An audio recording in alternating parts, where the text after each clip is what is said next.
علم دین کی فضیلت بتاتا ہوں۔ اللہ نے دنیاوی علوم بھی ضروری قرار دیے اور اخروی یعنی دینی علوم بھی ضروری قرار دیے۔ بچے کو پہلے قرآنی تعلیم دینی چاہیے تاکہ آگے چل کر وہ اپنے دین پر قائم رہے، ڈگمگائے نہ۔ چند مثالیں پیش کرتا ہوں، بات سمجھ میں آئے گی۔ ایک شوہر اور بیوی کی یہاں 4 بیٹے پیدا ہوئے۔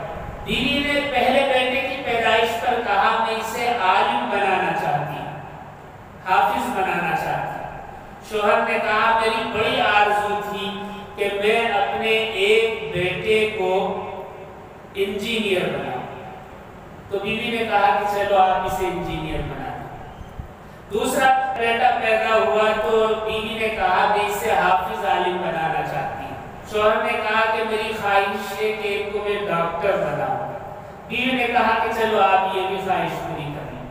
تیسرا بیٹا ہوا تو بیوی نے پھر عالم اور حافظ بنانے کی فرمائش کی۔ شوہر نے کہا کہ نہیں، بس ایک پر اجازت دے دے کہ ایک کو ڈاکٹر بنانا چاہتا ہے۔ تو ایک کو انجینئر بنایا، دوسرے کو وکیل بنایا اور تیسرے کو ڈاکٹر بنایا۔ ایک چھوٹا بیٹا پیدا ہوا 4تھے نمبر پر، بیوی نے کہا آپ کچھ بھی کہیں اب میں سننے والی نہیں، میں اسے مدرسے میں ڈالوں، مدرسے میں بھیج دیا، حافظ عالم ہو۔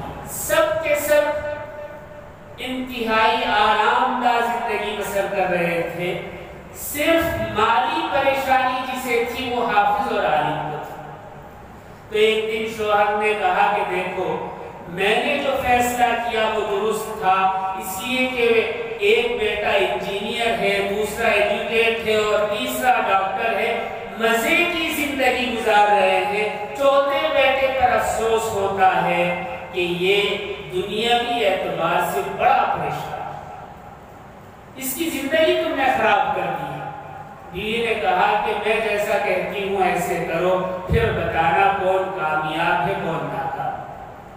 سب بیٹے باہر تھے، بیوی نے اپنا حلیہ خراب کیا، بال بکھیرے، چہرہ لال کر لیا اور کپڑوں کو تتر بتر کر لیا اور اوڑھنی گلے میں ڈال لی اور اپنے شوہر سے کہا کہ تم پردے کے پیچھے چھپ جاؤ کہ جب تک میں نہ کہوں باہر نہ نکلو۔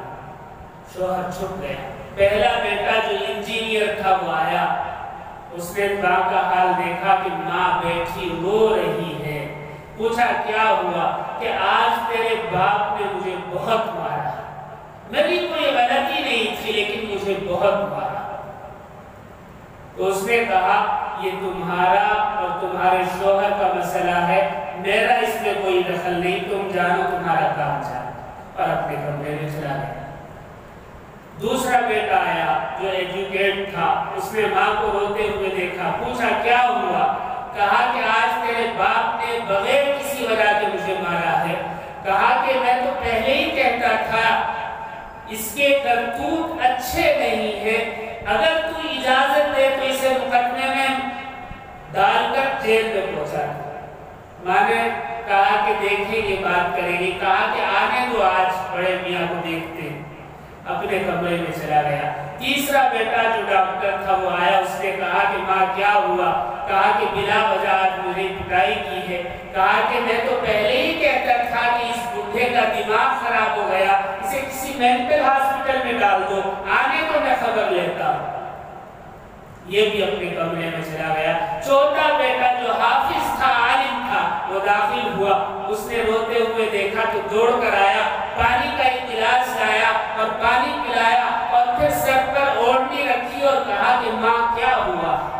ماں نے کہا بیٹا آج تیرے باپ نے مجھے بغیر کسی وجہ کے مارا۔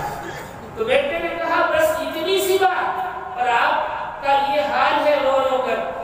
اس شوہر نے جس نے آپ کو 25 سال تک کھلایا پلایا، آپ کی ناز برداریاں کی، اگر کسی بات پر اسے غصہ آ گیا تو معاف کر دیں، کوئی بات نہیں ہے۔ جس نے 25 سال آپ کا غصہ برداشت کیا، آج ایک دن آپ اس کا غصہ برداشت کریں۔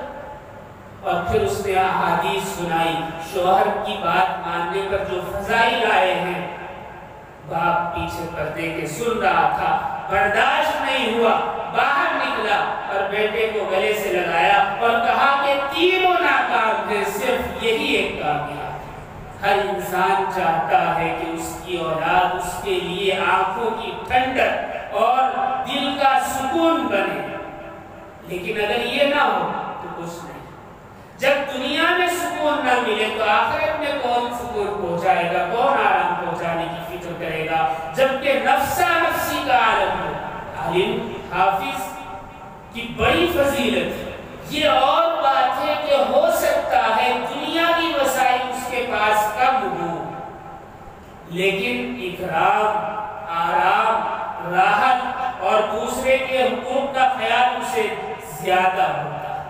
اور آخرت میں تو کامیابی ہے ہی۔ میں یہ نہیں کہتا کہ ہر آدمی اپنے بچوں کو مدرسے میں ڈال دے، نہیں، اتنا علم سکھائیں جس سے وہ دنیا اور آخرت کو جان سکے، تاکہ دنیا بھی کامیاب ہو اور آخرت بھی کامیاب۔